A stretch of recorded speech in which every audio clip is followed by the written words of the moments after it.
नमस्कार। पिछले 1-2 साल में पूरी दुनिया में जो कुछ हुआ है वो हम सब जानते हैं और उसका जिम्मेदार भी कौन है वो भी सब जानते हैं। लेकिन वो है कौन? नाम तो हम सबको पता है कि चाइना। चाइना ही जो उथल-पुथल पूरी दुनिया में मची हुई है इसका जिम्मेदार है। लेकिन क्या हम चाइना को सही तरीके से समझते हैं, जानते हैं?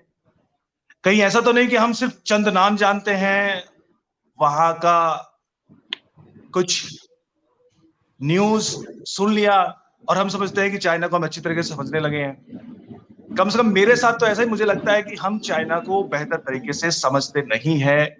उसको पढ़ना, देखना, सुनना ज़्यादा ज़रूरी है और ज़्यादा बेहतर तरीके से करना ज़रूरी है।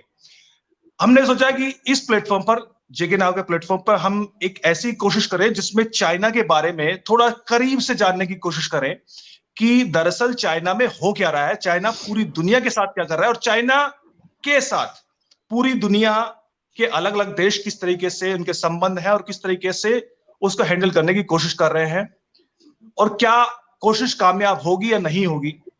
तो इसी कोशिश को लेकर हम एक कोशिश हमने हमने भी की है। दीपांशु अग्रवाल जी हैं जो कि चाइना पर लगातार नजर रखते हैं, दिल्ली से हमारे साथ जुड़े हैं, और इंदु राय दुर्गम जी जो कि मुंबई से हैं। आप दोनों का बहुत बहुत स्वागत है। ये दोनों लगातार चाइना पे नजर बनाकर रखते हैं, उनकी तमाम खबरों को पढ़ते, सुनते, देखते, एनालाइज करते हैं। तो पिछले 1 महीने में क्या कुछ हुआ, बहुत सारी खबरें हमने सुनी है, मेरे दिमाग में बहुत सारे सवाल हैं, वो थोड़ा सा हम उसको उसके आंसर्स जानने की कोशिश करेंगे। जैसे हमने देखा कि एक एक ब्लॉक है, क्वाड ब्लॉक, जिसमें 4 देश है, यूएस, ऑस्ट्रेलिया, इंडिया, जापान। वो कोशिश कर रहे हैं कि किसी तरह चाइना को कंटेन करने की कोशिश करें। तो पिछले कई महीनों में हमने कई बार सुना है, थोड़ा उसको करीब से समझते हैं कि दरअसल कुछ हो भी रहा है कि नहीं हो रहा है। दीपांशु जी, सही कह रहा हूं मैं कि क्वाड का क्या मीनिंग है? मतलब आई मीन कंटेन करने की कोशिश ही है या फिर वो एक अनदर ब्लॉक है, बहुत सारे पूरी दुनिया में एक इंटरनेशनल ब्लॉक है? ये क्या आपने समझे हम बिल्कुल क्वाड से? क्वाड काफी इंपॉर्टेंट टॉपिक है जब हम आज की ग्लोबल सिचुएशन को देखते हैं।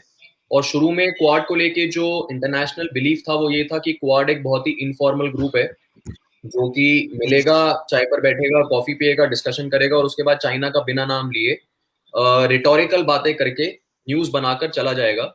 But in the last 3-4 years things have slightly changed, क्योंकि क्वाड जो है अब थोड़ा थोड़ा फॉर्मलाइज हुआ है। और उस चीज के अंदर जो पिछले 1.5 साल का चाइना का बिहेवियर रहा है in the aftermath of Wuhan virus pandemic, और उसके अलावा जिस प्रकार उसने इंडिविजुअल कंट्रीज के साथ भी प्रॉब्लम शुरू करी। फॉर एग्जाम्पल, क्वाड के अंदर 4 कंट्रीज हैं, इंडिया, जापान, ऑस्ट्रेलिया और अमेरिका। जब हम बात करते हैं इंडिया की, तो इंडिया के साथ ऑलरेडी हमें पता है कि बॉर्डर डिस्प्यूट बहुत ही सालों से चलता आ रहा है, और गलवान घाटी के क्लैश के बाद जो इंडिया चाइना के रिलेशन हैं वो बहुत ज्यादा खराब हो गए। सिमिलरली जब हम ऑस्ट्रेलिया की बात करते हैं, तो ऑस्ट्रेलिया ने जैसे ही ये कहा कि एक इंटरनेशनल इन्वेस्टिगेशन होनी चाहिए कि कोविड-19 का ओरिजिन कैसे हुआ, तो चाइना ने ऑस्ट्रेलिया के साथ भी ट्रेड डिस्प्यूट स्टार्ट करते हुए वहां के फार्मर्स को, प्रोड्यूसर्स को हानि पहुंचाने की कोशिश करी। हम बात करते हैं यूएस की, तो उस पर बहुत प्रकार से साइबर वॉरफेयर और एक जो आज की मॉडर्न एक कोल्ड वॉर है वो ऑलरेडी यूएस के साथ शुरू हो चुकी है। जब हम बात करते हैं जापान की, तो ईस्ट चाइना सी, साउथ चाइना सी, जापान के आसपास के आइलैंड्स को हड़पने की कोशिश, क्योंकि वो जानते हैं कि जापान की जो खुद की मिलिट्री है वो ऑलमोस्ट नॉन एग्जिस्टेंट है और वो यूएस की पर डिपेंडेंट है। तो इस प्रकार से जो ये चारों इंडिविजुअल कंट्रीज हैं, जब पिछले 1.5 साल में इनके साथ इनकी इंडिविजुअल प्रॉब्लम्स चाइना के साथ बढ़ी, तो इनको रियलाइज हुआ कि क्वाड को हमें और ज्यादा फॉर्मल बनाना चाहिए और ज्यादा एंटी चाइना जो हमारा एजेंडा है उसको ओपनली रखते हुए चाइना के खिलाफ कड़े से कड़े स्टेप्स लेने चाहिए। और इसी डायरेक्शन में जाते हुए अभी जो 2 हफ्ते पहले क्वाड का समिट हुआ, which was the first ever summit जिसमें चारों कंट्रीज के हेड्स ऑफ द गवर्नमेंट आए, तो वो अपने आप में एक बहुत बड़ी स्टेटमेंट थी। क्योंकि इससे पहले सिर्फ मिनिस्टर लेवल पर या फिर सेक्रेटरी लेवल पर या फिर सिर्फ ब्यूरोक्रेट लेवल पर बातचीत होती थी चारों कंट्रीज के बीच में, लेकिन अभी जो वर्चुअल बातचीत हुई उसमें elected heads of the government भी चारों कंट्रीज के आए और बिना चाइना का नाम लिए एक फ्री इंडो पैसिफिक की बात करी। और इसी के मद्देनजर इस समिट से पहले पहली बार ऐसा हुआ कि जो India Malabar navy exercise hold करती है उसके अंदर ऑस्ट्रेलिया को भी इनवाइट किया गया। और ऑस्ट्रेलिया को इनवाइट करते ही ये चारों कंट्रीज की पार्टिसिपेशन मालाबार एक्सरसाइज में आ गई। तो फिजिकल लेवल पर, वर्चुअल लेवल पर, और मेरा पूरा विश्वास है कि जैसे ही कोविड-19 का ये जो प्रकोप है खत्म होगा, उसके बाद रियल में भी ये चारों elected heads of the government, चारों कंट्रीज के मिलकर जरूर चाइना के खिलाफ और ज्यादा स्ट्रॉन्ग स्टेप्स लेंगे। लेकिन हाँ, ये एक बड़ा सवाल है कि उसकी स्पीड क्या रहेगी। क्या हम वेट करेंगे कि चाइना और ज्यादा चारों कंट्रीज को डैमेज पहुंचाए, उसके बाद ही हम जगें? तो बिना उस क्राइसिस का वेट किए, बिना किसी और कोविड-19 का या किसी और वायरस का वेट किए, ये बहुत बेहतर रहेगा अगर चारों कंट्रीज बहुत ही ग्रेजुअल लेकिन फास्ट तरीके से कुछ इम्पैक्टफुल चाइना के अगेंस्ट ओपनली कर सकें, और कम से कम अपनी जॉइंट स्टेटमेंट में चाइना का नाम जरूर ले सकें, जो कि अभी तक नहीं हुआ है। इंदु जी, how is China reacting to this Quad bloc, or are they still ignoring it, or and they are trying to yeah, please. See, if you look at the news reports from, let's say, Global Times or South China Monitoring MP, SCMP, China has made several statements on Quad. Initial statements were like more like warning, like, China, the Quad should not disturb the peace of the region.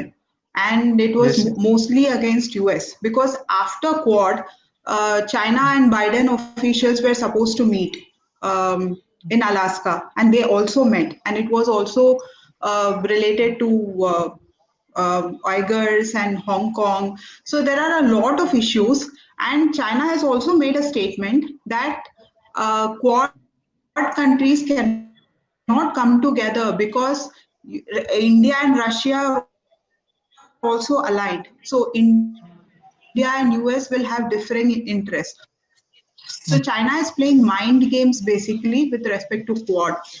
So these are the news reports that have filtered in mind games, and they are also giving warning to some countries like India and US that they will not be able to function without China. Okay, Divanshu जी, जो दूसरे देश हैं, I mean, सिर्फ हम तो परेशान नहीं है, सिर्फ ये 4 देश तो परेशान नहीं है। ताइवान एक ऐसा देश है जो कि लगता है कि भाई वो लगातार, वो तो बहुत दशकों से जूझ रहा है चाइना से, और ताइवान बार बार इस तरह की कोशिश करता है कि दुनिया के तमाम देश उसके साथ संबंध सुधारे, और उसमें चाइना हमेशा बीच बीच में अपना वीटो करने की कोशिश करता रहता है। हाल फिलहाल में चाइना को लेकर किस तरह की सिचुएशन चल रही है चाइना और ताइवान के बीच, और ताइवान और दूसरे देशों के बीच? क्या फ्रंट पर आकर लोग ताइवान के साथ खड़े होने को तैयार हैं? आई मीन, जो बाकी देश हैं जिसमें इंडिया भी है। नहीं, ऐसा अनफॉर्चुनेटली अभी तक नहीं है, लेकिन अगर हम पब्लिक परसेप्शन के हिसाब से सोचें तो जो डिप्लोमेसी की दुनिया है या फिर जो सिक्योरिटी की दुनिया है वो रन नहीं की जा सकती। तो ऑल्दो सभी कंट्रीज की पब्लिक भले ही चाहती हो कि चाइना जिस प्रकार से सभी देशों को परेशान कर रहा है, हम ताइवान के फेवर में कोई स्टेप लेकर वन चाइना पॉलिसी को डी रिकॉग्नाइज करें, ताइवान को असली चाइना माने और ताइवान और चाइना को अलग अलग कंट्रीज भी माने, ये भी मल्टीपल ऑप्शंस हम एज अ पब्लिक सोचते हैं। लेकिन रियलिटी में प्रॉब्लम इस लेवल पर आती है कि चाइना के लिए बहुत ही इमोशनल इशू है Taiwan. The moment you do something with respect to Taiwan, तो हमें उस चीज के लिए प्रिपेयर रहना पड़ेगा कि चाइना के साथ अब कुछ भी हो सकता है। कुछ भी हो सकता है का मतलब it can be a full scale diplomatic war, it can be another border dispute, it can be something else. क्योंकि ताइवान को लेकर, तिब्बत को लेकर, इन इश्यूज को लेकर चाइना वाकई में बहुत ज्यादा सेंटिमेंटल है। तो हमारी जो कैलकुलेशन है चाइना के अगेंस्ट, अगर वो ग्रेजुअल रहे, स्टेप बाय स्टेप रहे तो बेहतर है। जैसे कि इंडिया ने ताइवान का जब एक इंपॉर्टेंट एड्रेस था जिसमें प्रेसिडेंट की ताइवान की स्पीच थी, उसमें अनऑफिशियली जो इंडिया की रूलिंग गवर्नमेंट की पार्टी है उनके 2 मेंबर्स ऑफ पार्लियामेंट ने वहां पर जाकर इनफॉर्मली वर्चुअली उस मीटिंग के अंदर पार्टिसिपेट किया था। तो चाइना में काफी इस चीज को लेकर न्यूज बनी थी कि इंडिया के रूलिंग पार्टी के 2 एमपीज ताइवान को फेवर करते हुए उनके एक इवेंट के अंदर पार्टिसिपेट कर रहे हैं।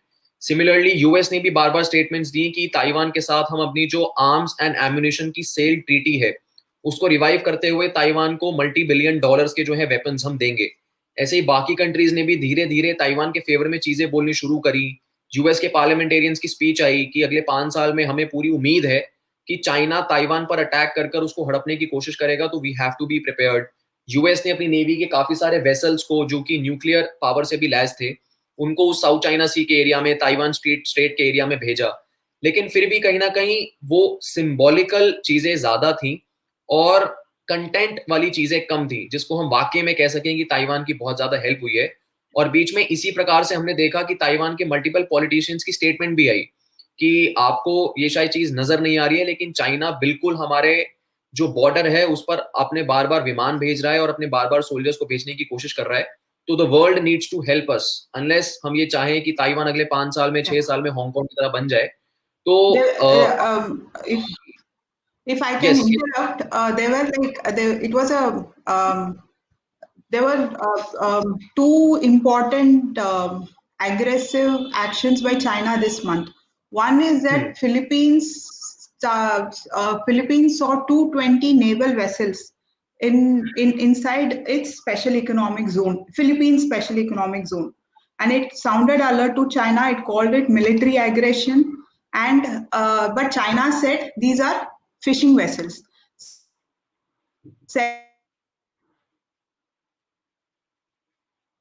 Second is Taiwan, which Taiwan had to push for China to it made a very strong statement that please don't keep stop aggressive actions. But China kept March 17th, there was one aggressive action against Taiwan, and then March 24th also. But amongst all this, there was a very positive news about pineapples in Taiwan. So China suddenly stopped pineapple imports from Taiwan, and 90% of pineapple exports from Taiwan goes to China. So Taiwan launched a freedom pineapple movement. Okay, so the president launched a Twitter social media campaign, and the amazing response Taiwan got from the de facto embassies in US, Canada, and Japan. Japan had ordered a 5,000 tons of pineapple from Taiwan, and people posted, Canadian trade office posted pineapple pizzas, pictures of pineapple pizzas, and this is considered to be a major diplomatic victory, where other countries, a small country like Taiwan, was able to stand up so much to China's pressure, even if it is trade, related to trade. So this is a very happy news for us to take it forward and think about how we can address this issue of Chinese aggression. Definitely नहीं, मेरे दिमाग में यही आया कि Philippines जैसा देश, Taiwan जैसा देश, और इनफैक्ट हांगकांग ने जो एक रेजिस्टेंस दिखाया है पिछले कई महीनों में, वो अपने आप में अनप्रेसिडेंटेड है, क्योंकि हमने देखा कि यूएस का दखल दिखता है वहां पे, स्पेशली मीडिया के जरिए, बट वो एक डिप्लोमेटिक एक तरह का प्रेशर, वो दुनिया में एक तरह का इमेज बिल्डिंग का ज्यादा दिखाई देता है, जिसको चाइना को बहुत ज्यादा फिक्र है भी नहीं कि इमेज कोई उसको इंटरनेशनल कम्युनिटी में उसकी इमेज कुछ डैमेज होने वाली है। हांगकांग में क्या हो रहा है, वहां पर चीजें किस तरफ जा रही है? क्या हांगकांग में जो हमने एग्रेशन देखा, वहां के लोगों में जो डाइसेंट देखा, वो क्या अब फिजल आउट हो गया है या फिर अभी भी बाकी है? हांगकांग में पिछले कई सालों से बहुत कुछ हो रहा है। फॉर एग्जाम्पल, जो डेमोक्रेसी को लेकर प्रोटेस्ट है कि हमें और ज्यादा फ्रीडम चाहिए, और ज्यादा डेमोक्रेसी चाहिए, उसी फ्रीडम और डेमोक्रेसी के कारण हम अभी तक इतना डेवलप किए हैं कि चाइना की डेवलपमेंट एक तरफ, हांगकांग की अपनी डेवलपमेंट एक तरफ, दुनिया का इतना इंपॉर्टेंट फाइनेंशियल सेंटर, उस तरह की चीजें कंटिन्यूड रहे, पॉलिटिकल फ्रीडम मिले, हमें जीने में मजा आए। इसी चीज को दिमाग में रख के वहां के लोगों ने चाइना की जो ऑटोक्रेटिक पॉलिसीज थी पिछले कुछ सालों की, उनको बार बार रेजिस्ट करते हुए, प्रोटेस्ट करते हुए कई प्रकार के प्रोटेस्ट मार्च निकाले। लेकिन पिछले 1-1.5 साल में उन प्रोटेस्ट का लेवल इतना ज्यादा बढ़ चुका था, इनफैक्ट कोविड-19 के स्टार्ट होने से पहले जस्ट जो प्रोटेस्ट हुआ था हांगकांग में 2017 या 18 में, वो इतना ज्यादा विशाल था, इतना ज्यादा पावरफुल प्रोटेस्ट था कि चाइना को समझ नहीं आया कि हम करें तो करें क्या। उसी कॉन्टेक्स्ट के अंदर कोविड-19 के पैंडेमिक के दौरान ये लोग जो बीजिंग में रूलिंग पार्टी के पॉलिटिशियंस हैं, CPC, communist party of China के, वो एक न्यू सिक्योरिटी लॉ लेके आए, जिसके तहत चाइना ने ऑलमोस्ट पूरा हांगकांग को for all legal and practical and official purpose एक प्रकार से हड़प लिया। दूसरा ये कि उनको फिर रियलाइज हुआ कि शायद इससे हम हांगकांग की पॉलिटिक्स कंट्रोल नहीं कर पाएंगे, लोगों को कंट्रोल कर पा रहे हैं, तो पॉलिटिक्स के लिए भी एक नया रूल लेके आया जाए। तो अभी जब पीछे नेशनल पार्लियामेंट एक तरीके से अगर हम समझें कांग्रेस का, कम्युनिस्ट पार्टी ऑफ चाइना का लगा बीजिंग में, उसमें एक नया रेजोल्यूशन जो है, एक नया प्रस्ताव रखा गया जो कि अल्टीमेटली पास भी हो गया, जिसके तहत only patriots can run election in, can contest election in Hong Kong. अब पेट्रियट्स कौन होंगे? पेट्रियट्स की डेफिनेशन एक प्रकार से प्रैक्टिकली वो समझी जाए जो बीजिंग के क्लोज हैं, यानी जो भी प्रो डेमोक्रेसी पॉलिटिशियंस हैं हांगकांग के, उनको चुनाव नहीं लड़ने दिया जाएगा ड्यू टू सम और द अदर रीजन। इस प्रकार का एक रेजोल्यूशन जो है वहां की नेशनल पार्लियामेंट के अंदर पास हुआ, और उसके बाद से अब हांगकांग की पॉलिटिक्स टोटली 100% जो है वो बीजिंग कंट्रोल्ड हो गई है। और उसके अलावा जो प्रो डेमोक्रेसी पॉलिटिशियंस थे हांगकांग के, या तो उनको डिस्क्वालीफाई कर दिया गया है या कर दिया जाएगा, और उनमें से कई पॉलिटिशियंस को तो जेल में भी डाल दिया गया है। वो सिटिंग पॉलिटिशियंस हैं हांगकांग के, उनको जेल में डाल दिया गया है। तो पहले बीजिंग सिक्योरिटी लॉ लेके आया जिसके तहत हांगकांग लीगली ऑफिशियली प्रैक्टिकली पूरा बीजिंग की गिरफ्त में आ गया, और दूसरा उसके बाद एक नया पॉलिटिकल इलेक्टोरल लॉ भी लेके आ गया, जिसके बाद जो हांगकांग के लोगों के पास एक ऑप्शन अवेलेबल था कि हम अपने लेजिस्लेचर में उन्हीं लोगों को भेजें जो प्रो हांगकांग है। उस रास्ते पे भी पाबंदी लगाते हुए चाइना ने वो लॉ पास करके वहां की पॉलिटिक्स बिल्कुल चेंज कर दी। अब अपने जो हैंडपिक्ड पॉलिटिशियन है बीजिंग से, उनको वो हांगकांग भेजकर हांगकांग की एडमिनिस्ट्रेशन चलाएगा। और इन्हीं चीजों को देखते हुए जब वेस्टर्न कंट्रीज ने एक सहूलियत के तौर पर हांगकांग के लोगों को ऑप्शन दिया कि आप लोगों के साथ जो ज्यादा वहां पे परसिक्यूशन हो रहा है उससे बचते हुए अगर आप हमारे यहाँ पे आना चाहें तो हम आपको 4 साल, 5 साल, 6 साल का वीजा देके, 10 साल का वीजा देके आपको उसके बाद इवेंचुअली सिटीजनशिप भी दे देंगे।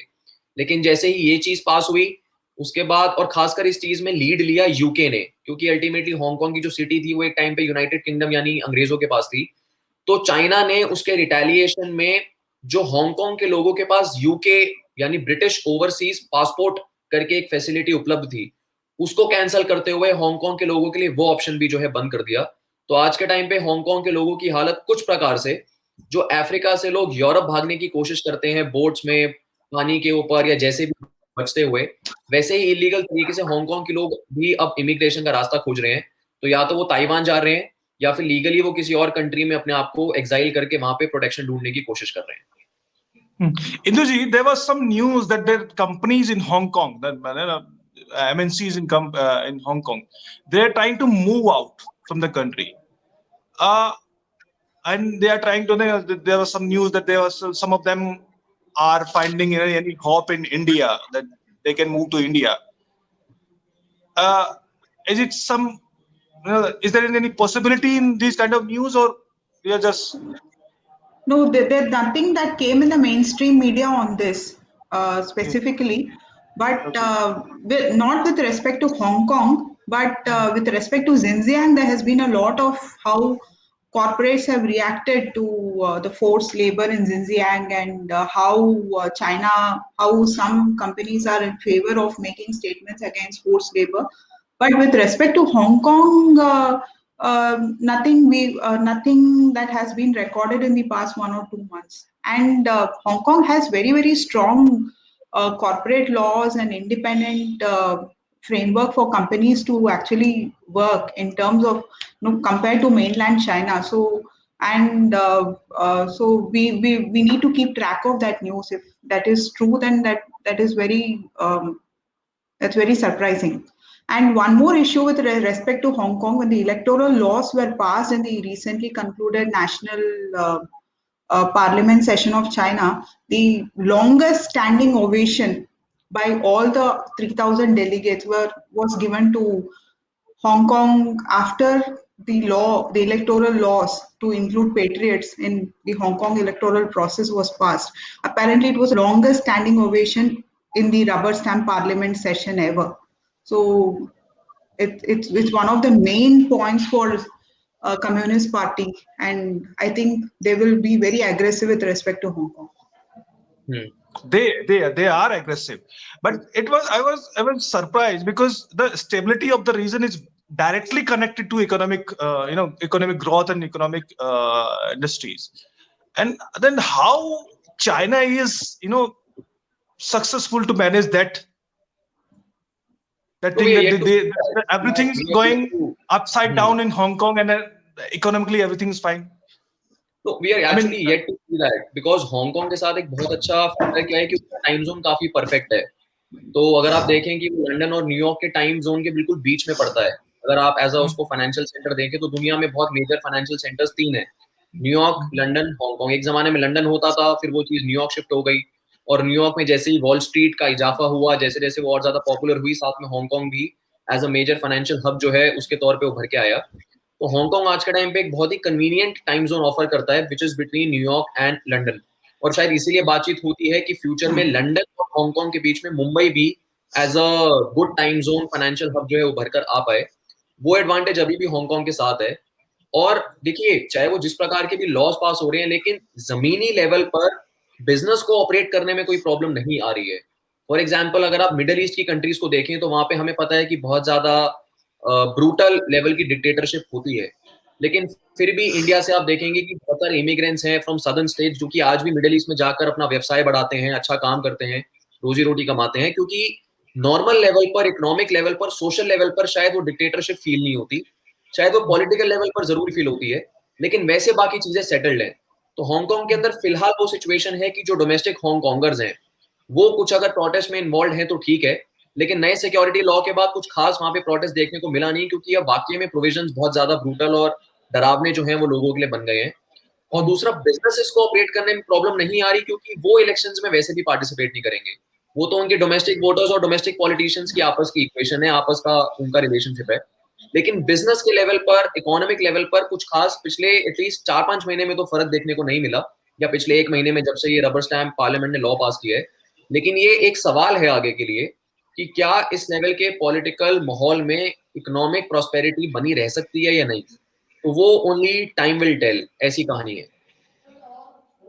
See, one more interesting snippet is that Hong Kong has a very strong legal infrastructure for China. So there was a recent news report which said that Chinese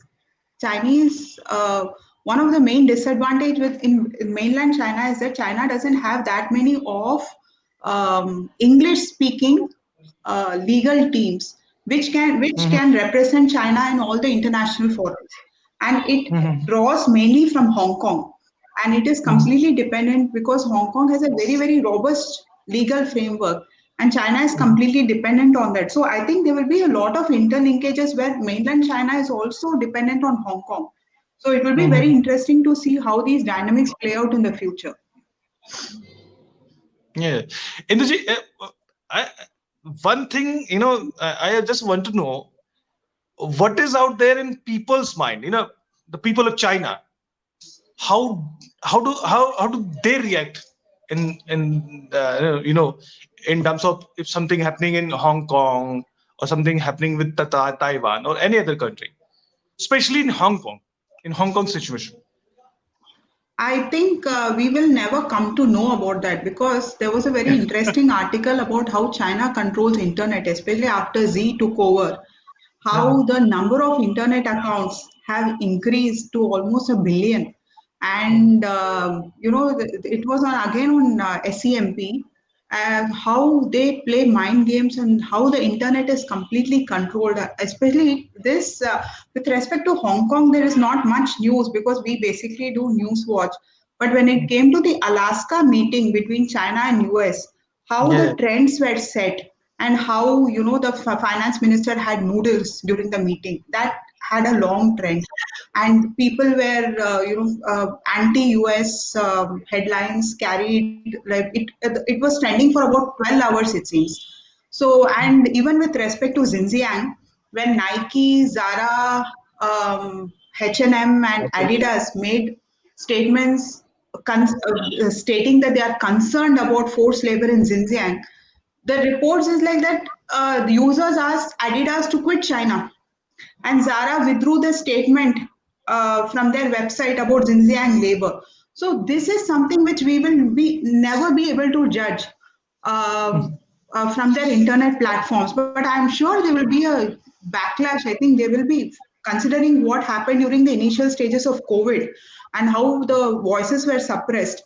I'm sure not many people will be happy. I mean, Dipanshu ji might be able to add more to this. Right. Deepak ji, I want to क्या say that क्या जब तक हम Chinese का mind नहीं पढ़ पाएंगे, वहां लोगों को जान नहीं पाएंगे, तो हम समझेंगे कैसे? लेकिन उसका तरीका क्या हो सकता है? लोग क्या सोचते हैं? क्या हम पेनिट्रेट कर पाते हैं वहां के सोशल मीडिया में कुछ इस तरह से? सी मतलब जैसे इंदू जी ने कहा ना कि it is tough to know what the people over there are thinking, ऐसा इसलिए भी है बिकॉज कम्युनिस्ट नेशंस में एनीवे बहुत ज्यादा टाइट कंट्रोल रहता है इंफॉर्मेशन पर। तो एक चाइना के ऊपर एक बुक भी थी, एक टॉक भी थी, जिसके अंदर ये डिस्कशन हो रहा था कि प्रोबेबली अगर चाइना के साथ कुछ भी होना होगा तो वो होने के बाद हमें पता चलेगा। फॉर एग्जाम्पल 1991 में जब कोल्ड वॉर खत्म हुई, यूएसएसआर जो था, सोवियत यूनियन, वो मल्टीपल देशों में बट गया, टूट गया, तो उससे एक दिन पहले भी किसी को उम्मीद नहीं थी कि ऐसा कल होने वाला है, क्योंकि इंफॉर्मेशन पर इतना कंट्रोल था, इंटरनेशनल प्रोपागेंडा इतना फैला चुका था Soviet Union as a communist country, कि किसी को उम्मीद नहीं थी कि इतना पावरफुल, दिखने में इतना पावरफुल जो नेशन है उसके साथ ऐसा भी कुछ हो सकता है। लेकिन हमें नहीं पता था कि अंदर लोगों के अंदर कितना वहां पर गुस्से का उबाल है, वो चाहते हैं कि इकोनॉमी की इतनी बुरी हालत है, ये सिर्फ मिलिट्री पे फोकस कर रहे हैं। तो लोग भी खुशी थे कि मल्टीपल एथनिसिटीज पे, मल्टीपल नस्ल के ऊपर या मल्टीपल अलग क्राइटेरिया को यूज करते हुए अलग अलग देश बने। तो ऐसे ही चाइना के साथ है कि वहां के लोग असल में क्या चाहते हैं उसके बारे में आइडिया लगाना थोड़ा सा मुश्किल है। लेकिन एक चीज जरूर है जो कि सोवियत यूनियन से चाइना को डिफरेंट बनाती है, कि चाइना के अंदर इकोनॉमिक प्रॉस्पेरिटी हकीकत में बाकी देशों के मुकाबले ज्यादा है। अगर चाइना के बारे में हमें एक चीज समझनी हो बेहतर, वो ये है कि पिछले 30 साल में जब से उन्होंने थोड़ा सा प्रो मार्केट रिफॉर्म्स को लॉन्च किया है, तब से चाइना की पर कैपिटा जो इकोनॉमिक प्रॉस्पेरिटी है वो वाकई में बढ़ी है। और उसके पीछे का रीजन ये भी दिया जाता है कि पॉलिटिकल डिक्टेटरशिप इतनी ब्रूटल है कि शायद रूलर्स वहां के ये चाहते हैं कि लोग इकोनॉमिक प्रॉस्पेरिटी को एंजॉय करते हुए इस पॉलिटिकल ब्रूटैलिटी को दिमाग में ना रखें। वो इकोनॉमी में जब तक खुश हैं, जब तक उनकी रोजी रोटी अच्छी चल रही है, जब तक उनका लिविंग स्टैंडर्ड मीडियम क्लास है, हाई क्लास है, तब तक उनका ध्यान नहीं जाएगा इस बात पे कि यहाँ पर डिक्टेटरशिप है। तो चाइना के बारे में ये कहा जाता है कि जब तक इकोनॉमिक ग्रोथ होती रहेगी तब तक शायद लोग पार्शली सेटिस्फाइड रहेंगे, और इसीलिए उनका गुस्सा जो है अगेंस्ट द रिजीम वो बहुत ज्यादा नहीं निकल के आएगा।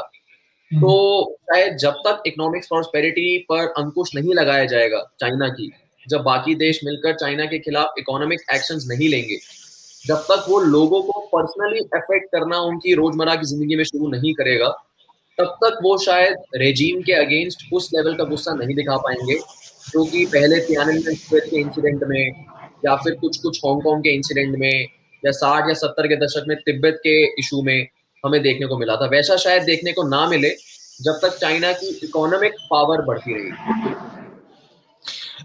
इंदु जी, the one country, they have opened up so many fronts. You know, they are suppressing people in Uyghur Xinjiang region. They are fighting with India. They are fighting with what they are doing in Myanmar. We all can see. They are fighting with Philippines, Taiwan, Japan, South Korea. Do you see any potential friend that can help China? You know, except North Korea and Pakistan.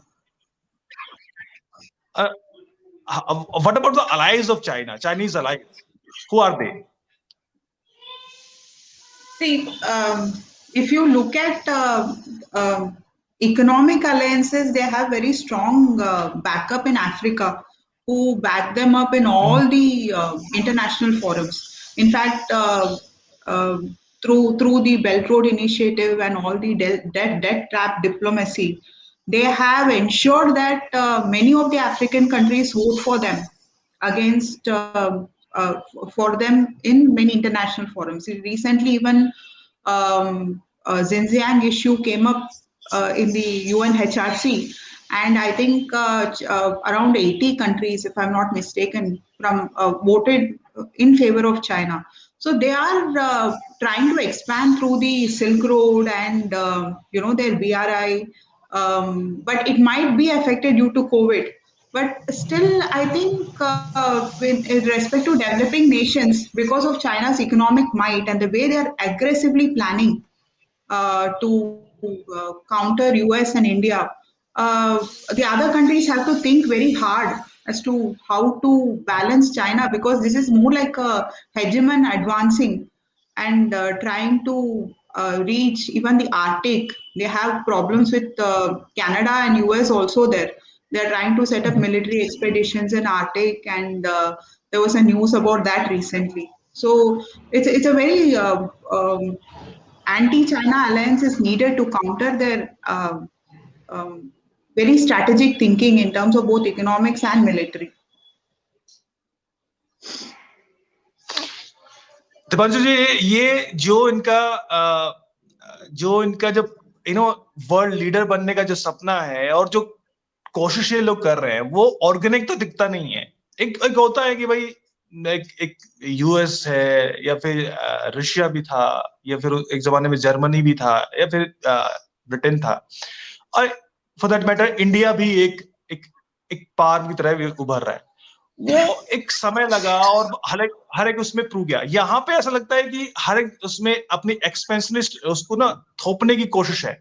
जो हम कह रहे हैं allies की हम बात कर रहे थे, अफ्रीकन कंट्रीज हैं या जो भी कंट्रीज जो उनके आसपास है, वो ऐसा लगता है कि भाई अगर जिस दिन पैसे का नल बंद हो जाएगा उस दिन वो पलट के इधर भी आ जाएंगे।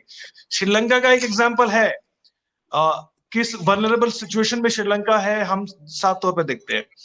तो हम क्या देख रहे हैं इंटरनेशनली, एक एज एन कंट्री, जैसे हम लोग एक रशिया की जो इमेज थी, सोवियत यूनियन की जो इमेज थी, मुझे ऐसा लगता है कि, या फिर जर्मनी की जो इमेज एक जमाने में सेकेंड वर्ल्ड वॉर से पहले थी, सेकेंड वर्ल्ड वॉर के टाइम पे थी, मुझे लगता है कि उससे कहीं ज्यादा डिस्टॉर्टेड इमेज या बैड इमेज या विलेन वाली इमेज जो है वो चाइना की ऑलरेडी बन चुकी है।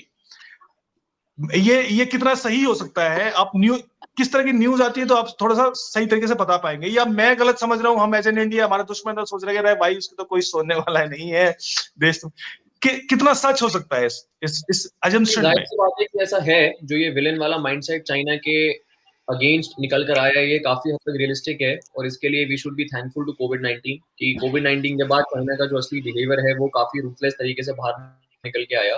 फॉर एग्जाम्पल, कभी भी ये इमेजिन करना बहुत ही मुश्किल था कि इंडिया इकोनॉमिक सैंक्शंस कभी भी लगा सकता है चाइना के अगेंस्ट, कि ऐसी नौबत आ जाए चाइना और इंडिया के बीच के बायलैटरल रिलेशनशिप की कि वो इतने खराब हो जाएं कि इंडिया को ये कहना पड़ जाए कि हम आपके कन्फ्यूशियन लैंग्वेज इंस्टीट्यूट जो हैं हमारी कंट्री में उसको बंद कर रहे हैं, हम आपके सारे जो प्रपोजल्स आएंगे इन्वेस्टमेंट के उसको तब तक क्लियर नहीं करेंगे जब तक हमें home ministry, finance ministry, external affairs ministry से अप्रूवल नहीं मिलेगा। तो जाहिर सी बात है कि असल लेवल पे जो माइंडसेट है वो वाकई में चाइना के खिलाफ गया है, तभी यहाँ की गवर्नमेंट भी या बाकी देशों की गवर्नमेंट भी जो है मजबूर हुई है, एक्टिवली उन्होंने वो स्टेप्स लिए हैं कि चाइना के खिलाफ कुछ किया जा सके। For example, it was very hard to imagine कि ऑस्ट्रेलिया कभी इंटरनेशनल इन्वेस्टिगेशन की बात कर सकता है अगेंस्ट चाइना, क्योंकि ऑस्ट्रेलिया आज इतना ज्यादा डिपेंडेंट है चाइना पे कि उसके खिलाफ कुछ भी बोलना ऑस्ट्रेलिया के इंटरेस्ट में नहीं है।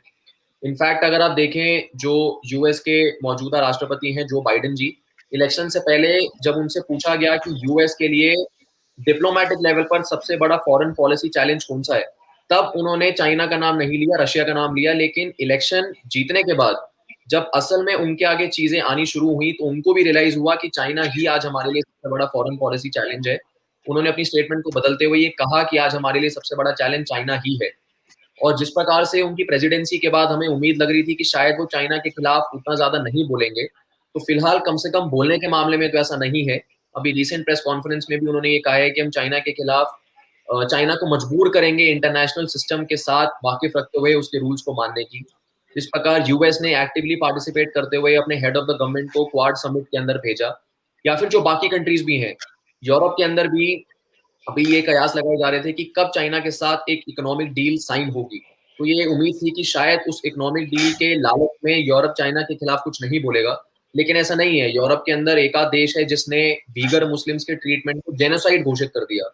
इनफैक्ट अभी यूरोप के काफी देशों ने यूएस के साथ मिलकर चाइनीज कम्युनिस्ट पार्टी के ऑफिशियल्स पर सैंक्शन लगा दिए कि आप यूरोप विजिट नहीं कर सकते। तो एक कैरेट एंड स्टिक वाली अप्रोच है कि मिक्स्ड रिस्पॉन्स जो है वो देखने को मिल रहा है। लेकिन अगर हम कंपेयर करें दिसंबर 2019 से पहले की सिचुएशन को, जब कोविड-19 पहली बार देखने को मिला, या नवंबर 2019 से पहले को, और आज जब इस बात को लगभग 1.5 साल हो चुका है, तो जमीन आसमान का फर्क आया है। दुनिया में एक चाइना का नैरेटिव जरूर खड़ा हुआ है कि चाइना को कंटेन करने की जरूरत है, क्योंकि it will grow at the cost of rest of the world. वो दुनिया को नजर आना शुरू हुआ है कि ये जीरो सम गेम है। चाइना को बढ़ने के लिए चाइना का ऐसा मानना है कि उसको दुनिया को पीछे करना पड़ेगा। तो ये चीज भले ही थोड़ी सी रियलाइज हुई हो, लेकिन कम से कम एक ओपनिंग जरूर क्रिएट हुई है। अब चाइना उस ओपनिंग को बंद करने की कोशिश कर रहा है by flushing money, by trapping countries in debt, by attracting them towards economic projects, railway projects, infrastructure projects. लेकिन ये उन कंट्रीज के ऊपर है कि हम अब उस चीज को रेजिस्ट करते हुए सस्टेनेबल तरीके ढूंढें के विरुद्ध जाकर बाकी कंट्रीज से मदद ले लें, चाइना से मदद ना लें। लेकिन उसमें फिर एक थ्योरी ये निकल के आती है और एक पीछे न्यूज आर्टिकल भी छपा था कि चाइना जानबूझकर उन्हीं कंट्रीज को फंसाता है जहां पर इकोनॉमी के मामले में और पॉलिटिक्स के मामले में सिचुएशन बहुत अनस्टेबल है। फॉर एग्जाम्पल अफ्रीका, अफ्रीका से ज्यादा अनस्टेबल कोई फिलहाल कॉन्टिनेंट नहीं है दुनिया में। तो वहां पर उसने मैसिव इन्वेस्टमेंट करके अफ्रीकन कंट्रीज को फंसाया है। अगर आप म्यांमार में देखें, पॉलिटिकली बहुत वॉलेटाइल कंट्री है, बार बार मिलिट्री डिक्टेटरशिप हो जाती है, बार बार मिलिट्री कू हो जाता है। अभी भी फरवरी में मिलिट्री कू हुआ है। वहां पर ये समझ में आया कि चाइना ने म्यांमार की मिलिट्री को सपोर्ट किया हुआ है। तो ये चाइना कंट्रीज ही ऐसी पकड़ता है ज्यादातर जहां पर पॉलिटिकली सिचुएशन बहुत ज्यादा वॉलेटाइल है। तो ये एक ऐसी चीज है जो अभी हमें मिलकर इस चीज से बचना है, प्रोटेक्ट करना है, बाकी कंट्रीज को स्टेबिलिटी प्रोवाइड करते हुए चाइना से अलग करने की कोशिश करनी है। जो एस्टेब्लिश्ड कंट्रीज हैं उनके मन में तो चाइना के खिलाफ ऑलरेडी एक नैरेटिव शुरू हुआ है, ऐसा मेरा मानना है। Inuji, one thing is quite evident that China is controlling media, not only in China, but all. If you see the international media, New York Times, Washington, Wall Street Journal, anything, so they're pumping so much money in advertisement in all the prominent world media houses. In India also, you can see lots of paid news, especially in digital format, digital news in India, like the print. I have an example that you can see plenty of paid news in the print, where you will see the Chinese expert, some Chinese expert will write XYZ, and now then Shekhar Gupta will retweet and amplify the news. There are some advertisement, there are paid news, it's the Hindu. There are plenty of examples. So how do you see that media also is not that fierce? They're not reporting that fiercely. They report in other matters, like something happening in Delhi, as we can see in the matter of farmer agitation. The fierceness we can see in international media, that is missing in when it comes to China. See, one is money, which is definitely. The other thing is, I think, is ideology. I mean, during the peak LAC clash between India and China, Hindu ran a 2-page full article on CCP. I mean, last year, I mean, when our country was struggling, when our soldiers were. So I think this example is more of an ideological love for communism, and it's so that is why we need more of. We look at Quint, the print. Most of the Indian mainstream media has very pro-China approach. There is a love for the way the country operates, and so if it's very difficult to come out with a neutral view on what exactly is happening. But the news eventually comes out of what, and it's a big battle which we have to fight and get the news out and understand from which perspective this country is actually operating and how to counter it. It's a big challenge. Well, thanks to social media, at least we can freely express social ourselves. media. Deepanshu जी, आपको लगता है कि हमारा देश का media हो या फिर इंटरनेशनल मीडिया हो, उसमें चाइना, मुझे नहीं लगता कि वो चाइना को लेकर इतना, वो देखिए उनको अपनी इमेज मेकिंग तो करनी है, वो एक आर्टिकल आएगा जिसमें वो उइगर्स का मुद्दा उठाएंगे, लेकिन अदरवाइज मुझे लगता नहीं है कि जो चाइना कर रहा है और उसको लेके बहुत ज्यादा कुछ किसी की निगाह है। इनफैक्ट चाइना ने हाल ही में जो यूएस मीडिया के बड़े बड़े हाउसेस उनके रिपोर्टर्स को चाइना से बाहर फेंकने की बात कर दी थी, तो उसमें हाथ जोड़ने लगे थे तो सब, तो कैसे होगा? देखिए, जैसे इंदू जी ने कहा ना, it's all about money and ideology. वैसे भी हमें पता है कि जो कन्वेंशनल प्रिंट इंडस्ट्री है उसको मैसिव लॉसेस हो रहे हैं, क्योंकि जो रेवेन्यूज होते थे एडवर्टाइजमेंट के, वो जो बिग टेक कंपनीज हैं, ट्विटर, फेसबुक, वो ले गई हैं, क्योंकि उन्हीं का कंटेंट पब्लिश करके मेन एडवर्टाइजमेंट जो है वो फेसबुक और ट्विटर को मिल जाती है। तो जो एडवर्टाइजमेंट के माध्यम से प्रिंट न्यूज़पेपर्स या प्रिंट के पोर्टल्स कमाते थे आज से 6 साल पहले, 10 साल पहले, वो आमदनी बिल्कुल जीरो हो चुकी है। वो एक नॉर्मल इकोनॉमिक फैक्ट है। और उसके अलावा क्योंकि बहुत सारे लोगों ने अब न्यूज़पेपर को फिजिकली ना चुनकर पढ़ने की बजाय अब वो क्योंकि डिजिटली उसको पढ़ना शुरू कर रहे हैं, तो जो newspapers only kind of portals थे जो सिर्फ फिजिकली कागज के माध्यम से लोगों तक न्यूज़ पहुंचाते थे, उनको भी मैसिव अमाउंट ऑफ लॉसेज हो रहे हैं। तो उस गैप को फ्लश करने के लिए, और चाहे वो गैप ना हो तो भी पैसा किसको पसंद नहीं आएगा, उस चीज को ध्यान में रखते हुए चाइना ने सभी इन न्यूज पोर्टल्स के अंदर इतना मैसिव अमाउंट ऑफ इन्वेस्टमेंट किया है। और इससे जुड़ा हुआ एक न्यूज आर्टिकल भी मुझे ध्यान है कि मई या जून 2020 के आसपास हमने अपनी रिपोर्ट में यूज किया था कि किस प्रकार, चाहे वो यूएस की पब्लिकेशंस हो, चाहे वो न्यूयॉर्क टाइम्स भी हो, चाहे वो बाकी न्यूज़पेपर्स भी हो, जिनसे हमें उम्मीद नहीं होती कि वो एक्टिवली किसी कंट्री के साथ मिलकर जो है इस तरह के षड्यंत्र रचेंगी, लेकिन वाकई में देखने को मिला कि चाइना ने इतनी मैसिव अमाउंट ऑफ इन्वेस्टमेंट जो है कर रखी है अक्रॉस दीज न्यूज पोर्टल्स कि वो चाहकर भी चाइना के खिलाफ कुछ खास न्यूज रन नहीं कर पाएंगी। और जैसा इंदू जी ने बताया कि जब एलएसी का क्लैश पीक पर था, तब कम्युनिस्ट पार्टी ऑफ चाइना की किसी एनिवर्सरी के ऊपर द हिंदू ने 2 पेज का फुल एडवर्टीजमेंट जो है रन किया था। ज्यादा इंटरेस्टिंग बात यह है कि वो करने से डरे भी नहीं। उनको पता था कि शायद पूरी की पूरी न्यूज फ्रेटर्निटी में कुछ खास बैकलैश देखने को मिलेगा नहीं, क्योंकि first who doesn't need money, and second हमें पता है कि मीडिया का जो इकोसिस्टम है that is heavily dependent and dominated by people with leftist ideology, which is not a problem. जब तक आपका काम अफेक्ट नहीं हो रहा तब तक कोई भी आइडियोलॉजी हो कोई प्रॉब्लम नहीं है।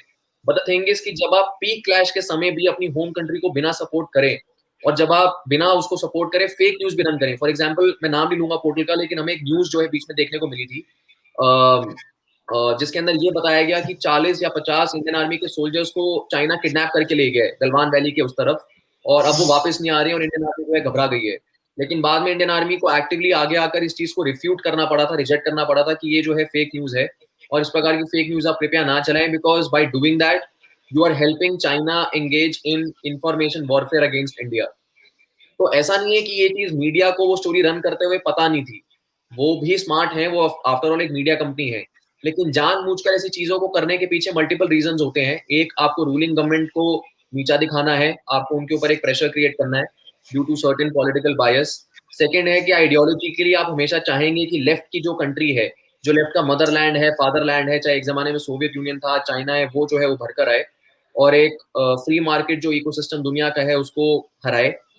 तीसरा फिर ये है कि इन्वेस्टमेंट इतनी ज्यादा है चाइना की कि जो एडवर्टाइजमेंट रेवेन्यूज का गैप है वो कवर हो जाएगा, और उसके अलावा जो एक्स्ट्रा पैसे हैं उनको आप तमाम बाकी चीजों के लिए भी यूज कर सकते हैं। एंड ये 3 जो मेरे हिसाब से मेन रीजंस हैं why the media bends in front of China. और अपने मीडिया के भाइयों को जब उन्होंने परेशान होते हुए देखा चाइना में, उसके बाद भी जो है वो उत्सुकता उनके अंदर नहीं आई कि हम चाइना के खिलाफ कोई एक्शन लें। तो ये चीज अभी भी देखने को मिलती है, और आई थिंक उसका जो सही तोड़ है वो सोशल मीडिया ही है, क्योंकि सोशल मीडिया पर कोई भी इंफॉर्मेशन छुपी नहीं जा सकती, उसका काउंटर एक हमेशा रेडी रहता है। तो सोशल मीडिया के माध्यम से एक अच्छा प्रेशर अगर क्रिएट किया जाए तो कन्वेंशनल मीडिया चैनल भी अपना कंटेंट जरूर बदलेंगे।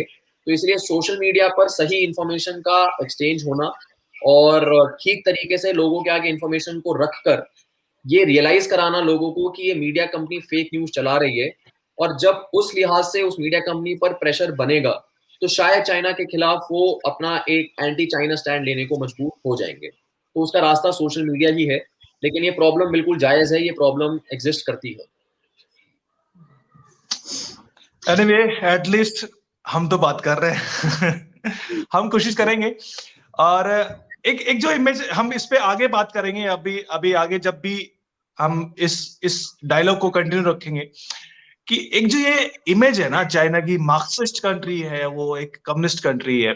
एक डॉक्यूमेंट्री मैंने नेटफ्लिक्स पे देखी, अमेरिकन ड्रीम, उसमें कि एक चाइनीज ग्लास फैक्ट्री है, वो यूएस की एक जनरल मोटर्स की एक बंद पड़ी फैक्ट्री को टेक ओवर करती है, और वहां पे फैक्ट्री। तो इंटरेस्टिंग, अगर आप उसको देखेंगे तो समझ में आएगा कि कैसे चाइना एक फासिस्ट कंट्री है, और फासिस्ट कहेंगे जो यूएस को होना चाहिए था, वो दरअसल चाइना है, और कैसे यूएस सबसे बड़ी सोशलिस्ट कंट्री है। वो बड़ा इंटरेस्टिंग है देखना। इस पे भी बात करना जरूरी है कि ये इमेज सिर्फ कुछ टैग्स हैं, और टैग्स को बुना बुना के वो करने की कोशिश कर रहे हैं। या ये हम कहें कि जितना फासिज्म, ये भी सही है कि जितना फासिज्म मार्क्सिज्म में है उतना कहीं नहीं है, ये भी अपने आप में सही है।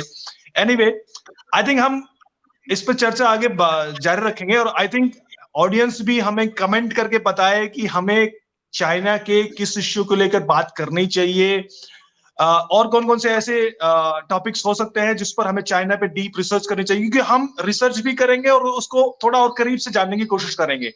चाइना को समझना एक मकसद है, समझाना एक मकसद है, और मेरे ख्याल में दीपांशु जी, और ये चीज मिसिंग मुझे तो लगी है, आपको क्या लगता है?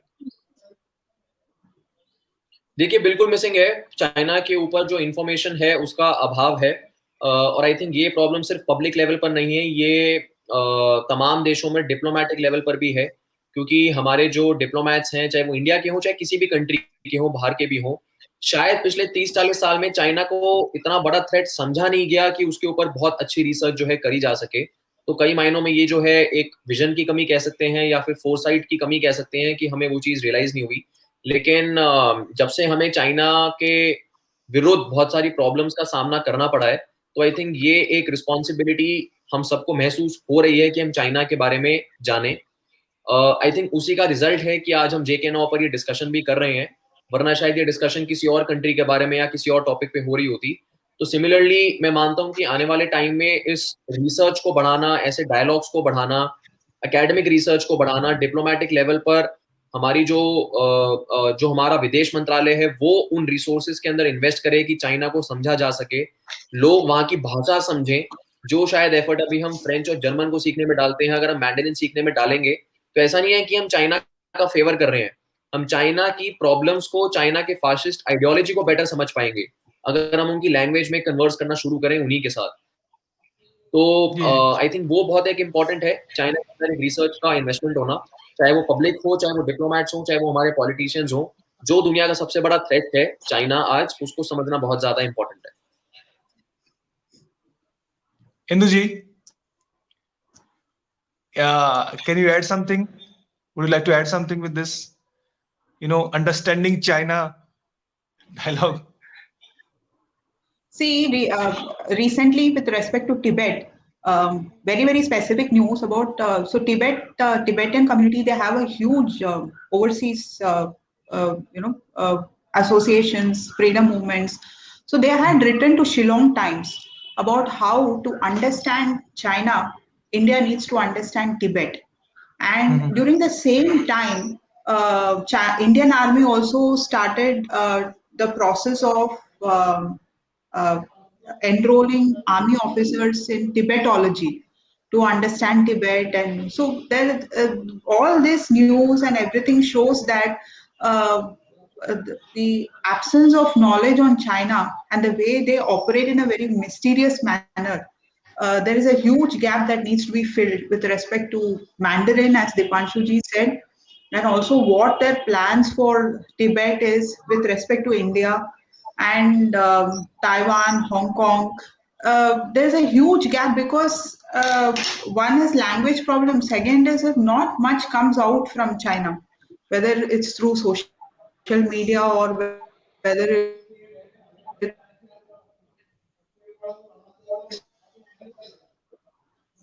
through and what he and everything, we will not be able to decipher what exactly is running in his mind. So this is a huge challenge, and I'm sure all the countries are taking efforts to do this. It's जी, let's see, एक इतना तो तय है इंदु जी कि Indian establishment के दिमाग में अब ये बात है कि चाइना ही नंबर 1 थ्रेट है और उसको कंटेन करना है। अब मुझे लगता है कि लोगों को भी एक उसी लेवल पे एक आगे कोशिश करनी चाहिए, और हम कम से कम इसे कोशिश करेंगे। और जैसे मैंने पहले कहा कि ऑडियंस से भी, अब देखने वालों से भी हम कहेंगे कि वो कमेंट करें, शेयर करें और बताएं कि वो क्या चाहते हैं और हमें क्या इसमें कुछ इंप्रूवमेंट करने की जरूरत है। आई थिंक आज का डिस्कशन काफी इंसाइटफुल रहा मेरे लिए कम से कम, और उम्मीद है सबको थोड़ा अच्छा मजा आया होगा। फिर मिलते हैं दीपांशु जी, इंदु जी, नमस्कार। Thank you so much. नमस्कार। धन्यवाद।